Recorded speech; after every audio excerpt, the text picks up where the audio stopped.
Hello, welcome back.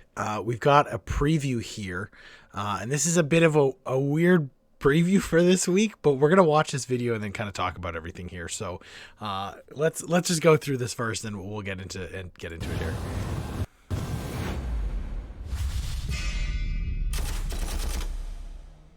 Welcome to This Week in Warhammer. With Christmas approaching fast, there are no new pre-orders this week. However, if you are still looking for gifts for friends and family, head over to the Warhammer community website to check on the last Christmas shopping dates for your region. Both expansions for Warhammer Quest Curse City sold out very quickly, and we didn't want to deprive our heroes of the chance to purge Ulfenkarn of the Soulblight menace. So, both Night Wars and Nemesis will be available on a made-to-order basis for a brief time from Saturday. The Ultramarines and Thousand Suns are getting some upgrades for the Horus Heresy this week.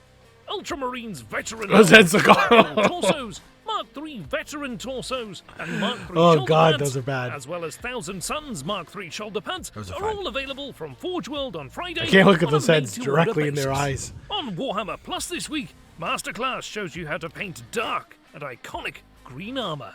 Whilst on Lawmasters, learn about Siege, his minions, and about his plans in the mortal realms.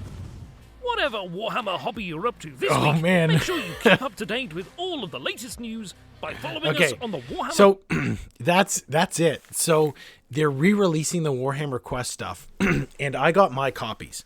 But especially for Nemesis, like, Nemesis sold out so fast. People were so pissed. Because, again, this is it, right? Unlike Blackstone Fortress, which was supported for years, we're getting these two boxes and it's over. I am still happy that we got the boxes, and I'm kind of fine with it a little bit, being like if you're going through the Cursed City, I'm playing other things, right? It's not like I'm just playing Cursed City. I know people who are so invested in Blackstone Fortress, which I guess you can't really get as so in Cursed City, but it would still be nice to be like, hey, we'll do once a year for a couple years or something, right? Where there'll be some more stuff, but again, it's over after this, and I'm glad that people will get the opportunity to buy these boxes, but you can just see the blowback right away where people are just losing it, because if you're a huge fan of Cursed City and you're like sitting there with your cart ready to go to buy something and it sells out instantly, it's not great, especially for these things, which they were supposed to be one and done. So I'm glad that they've gone back, done the made to order so that you can get them. So that is a plus, and you're going to have to wait. That's sometimes annoying, but you'll get it, right? So that's still a positive. For the old Forge World stuff, I appreciate them doing the M3 shoulder pads and going over these things again. I hope that this is a consistent thing. I think it would be better if every year at Christmas or something, it's just, here's the catalog. Like, I don't even know if they'd be able to do that, but just like Horus Heresy, here's the catalog, you'll get it next year at some point, right? Like, you can still get stuff, but we'll see how long they keep doing this for. The torsos I actually like for the Ultramarines. I think they're actually really well done, and the shoulder pads are fine, but Mark III veteran torsos, okay, regular torsos, even these are great, but got these heads, like, the sculpting on the wings is not is not the best. I don't know. I don't even know. Like, you can tell I think these might have been the first ones they did, because the Battle of Calth box set was released fairly early in the timeline of this, so I think that these were fairly early on. That head is just is not it's not great. The Thousand Sun shoulder pads are fine, right? They're just more shoulder pads. It's good.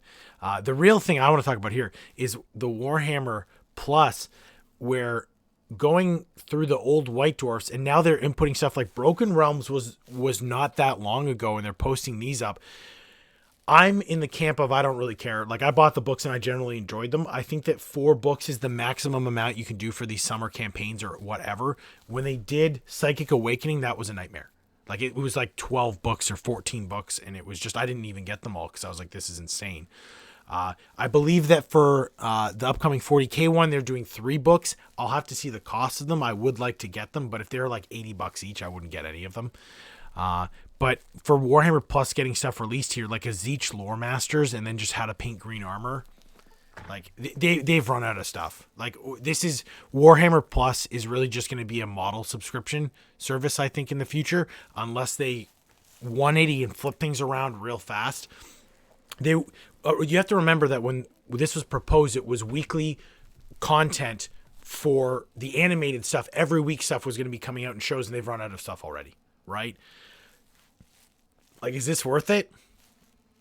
Like, I didn't get the model because it's just I can't support that, because I think it's disingenuous from what was promised to people, because what was promised is not being delivered, right? Like, once in a while, maybe you got a gap where, okay, well, there's nothing this week, but we're going to do a bunch of painting tutorials in this and get ready because the next week this will be released, but it's going to a masterclass, a lore masters, and I swear they've got to be running out of vault. They've got to be running out of the vault, because they've been doing 2 white dwarfs a week, and if they're doing Psychic Awakening, like, I would assume that would be 2 different weeks just to make it last longer, but we'll see. We'll have to see. For what's most exciting this week, I guess the opportunity for people to get Curse City is still good. I'm happy that that's happening. I had some friends who didn't get Night Wars, or they didn't get Netlight, right? Like, you want them both. So I'm glad the Games Workshop is doing that, and I hope to see more of that in the future, so that really is a plus. Let me know in the comments what you think of the release this week. Leading up to Christmas is always historically crazy, or even stuff for the New Year where it's pumping you up for New Year, new army. It's trying to get you hyped. This is not a hype week for me, right? Like, I don't know. It's so strange to me that this was how they went this week. But I know that some of the shipping dates, things aren't arriving now for Christmas too. There's a lot of backlash recently. But we'll have to see what happens. Again, it's the holidays, and I'm kind of like, everybody should be happy, but we'll see what happens. Let me know in the comments what you thought of this week. If you thought it was as odd as I do, please like, share, subscribe, toss me a follow. I appreciate that so much. I'll see everyone in the next video.